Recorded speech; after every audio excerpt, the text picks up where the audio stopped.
என்று சொன்னால், ஆண்டவர் ஒருபோதும் அவர் மரணத்தை விரும்புகிற தேவன் அல்ல. ஆனாலும் ஆண்டவரால் உருவாக்கப்பட்ட ஆதாம் ஏவாள் வாழ்க்கையில கீழ்ப்படியாமையினாலே வந்ததுதான் மரணம். மற்றபடி நித்திய வாழ்வில காணக்கூடிய காரியம். அப்படிப்பட்ட ஒரு காரியத்தை நிமித்தம் அந்த மரணமானது தொடர ஆரம்பித்தது. ஆனாலும் ஆயுசு நாட்களை கர்த்தரால் குறிக்கப்பட்டதாயினும் ஆண்டு செய்த காரியம் தன்னால் உருவாக்கப்பட்டதை அவர் இழந்து போக விரும்பாதபடி தம்முடைய குமாரனாகிய கிறிஸ்துவை அனுப்பி அவர் மூலமாய் அவர் சிந்தின இரத்தத்தை கொண்டு சிலுவையிலே சத்துருக்களை வெற்றி சிறக்க பண்ணி ஜனங்களுக்கு ஒரு ரட்சிப்பை கொடுத்து மறுபடியுமாக தம் பக்கமாய் எடுத்துக்கொள்ள இயேசு விரும்பினார். அல்லேலூயா. மெய்யாகவே அந்தபடிதான் இன்னுமாய் வேதத்தில் நாம் பார்க்கும்போது கர்த்தராகிய கிறிஸ்து இயேசுவை விசுவாசி, அப்பொழுது நீயும் உன் வீட்டார் ரட்சிக்கப்படுவீர்கள். ஒரு குடும்பத்தில் ஒருத்தர் ரட்சிக்கப்பட்டா ஆண்டவருடைய விருப்பம் என்ன தெரியுமா? ஒருத்தர் போதும் சொல்லலை, எல்லாரும் ரட்சிக்கப்படுவாங்க. உலகத்தில் சொல்லுவான், தான் பெற்ற இன்பம் பெருக இவ்வையகம். ஆண்டவர் சுயநலம் உள்ள ஆண்டவர் அல்ல, பொதுநலம் கொண்ட ஆண்டவர். அவருடைய விருப்பம் உலகத்தில் ஒருவரும் கெட்டு போகக்கூடாது, ஒருவரையும் தான் இழந்து போகக்கூடாது. எத்தனை அன்பு! நல்லவர்கள் உண்டு, தீயோர்கள் உண்டு, நன்றி அறிதல் இல்லாதவர்கள் உண்டு, துன்மார்க்கர்கள் உண்டு. நாம கூட ஜனங்களை விரும்பினா நமக்கு நன்மை செய்தால் விரும்புவோம், நமக்கு உதவியாக இருந்தால் விரும்பி கொள்ளுவோம். அதே நேரத்தில் நமக்கு ஏதாவது எதிராக வந்தால் எத்தனை பழக்கங்கள் இருந்தாலும் நம்முடைய உள்ளத்தில் கசப்பு உருவாகிடும்.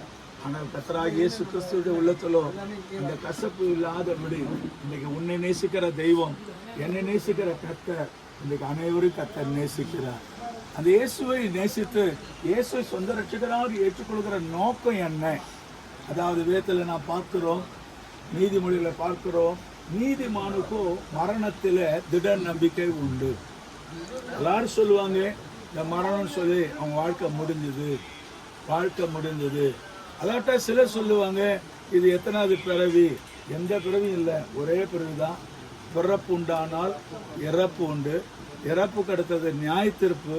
ஆனால் அந்த நியாய தீர்ப்பில் நாம் தப்பித்துக் கொள்ள வேண்டுமானால் பிறப்புக்கும் இறப்புக்கும் நடுவில் சகோதர சகோதரிய நமக்கு தேவை ஒரு மறுபிறப்பு. அதுதான் மனம் திரும்புதல். அதுதான் மனம் திரும்புதலுக்கு எதுவான ஸ்நானம் எடுத்தல்.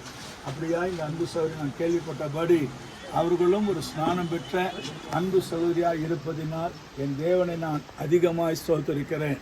ஆம் பிரியமானவர்களே, கர்த்தருக்குள்ளாக இந்த நாளில் கூட அந்த ஒரு விசுவாச நம்பிக்கை, தான் மரித்தாலும் தனக்கு கர்த்தருடைய ராஜ்யம் உண்டு.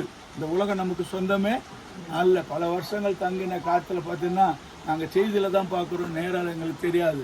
எஸ்டேட்லலாம் வாழ்ந்தவங்களுக்கு எத்தனையோ வருஷம் வாழ்ந்தவங்க, ஆனால் இன்றைக்கி என்ன செய்ய முடியல, வாழ்வாதாரத்துக்கு வாழ முடியாதபடி புறம்பாக்கப்படுகிறார்கள். நம்ம சொல்ல முடியுமா? பல வருஷம் இருந்த ஐயா, 50 வருஷம் 60 வருஷம் இல்லை. ஆனால் அது ஒரு பக்கம் இருந்தாலும் நம்ம எவ்வளவா திடகாத்திரமாக சரீரத்தில் தோற்றமும் வலிமை இருந்தாலும் நான் இத்தனை ஆண்டுகள் வாழ்வேன் என்று சொல்ல முடியாது. யாருக்கு தெரியும், அடுத்த நிமிடம் நம்முடைய ஜீவன் போகலாம். நிழல் போன்ற ஒரு வாழ்க்கை, காய்ந்து போகிற புல்லுக்கொப்பான ஒரு வாழ்க்கை. சகோதர சகோதரியே, இன்றைக்கு ஒரு மரணம் என்பது உலகத்தில் ஒரு முடிந்தது என்று சொல்வார்கள். ஆனால் வேதம் சொல்லுகிறது மரணம் என்பது இதுதான் துவக்கம். இதுதான் துவக்கங்க, இதுதான் வாசல். இப்போ இந்த அருமையான தாய்க்கு கர்த்தர் என்ன செய்திருக்கிறாருன்னா, இத்தனை வருடங்கள் ஓடின ஓட்டத்துக்கு ஒரு இளைப்பாறுதலை கொடுத்துருக்கிறார். தன்னுடைய 2 மகன்களை வளர்த்து தன் கணவனோடு வாழ்ந்து பிற்பாடு அவர்களுக்கு நல்ல நல்ல துணைவியை தேடி கொடுத்து அவர்களுக்கு கொண்டு பேர பிள்ளைகளை பார்த்து இப்படி விசாலமான ஒரு தனி மரம் பல மரமாகி கனி கொடுத்து வந்த வாழ்க்கை. எல்லாவற்றுக்கும் மேலாக நான் சொல்லுவதென்றால், இந்த கடைசி காலத்துக்கு முன்னதாக ஸ்நானம் பெற்று கர்த்தரை தெரிந்து கொண்டார்களே, அது ஒரு பெரிய பாக்கியம்.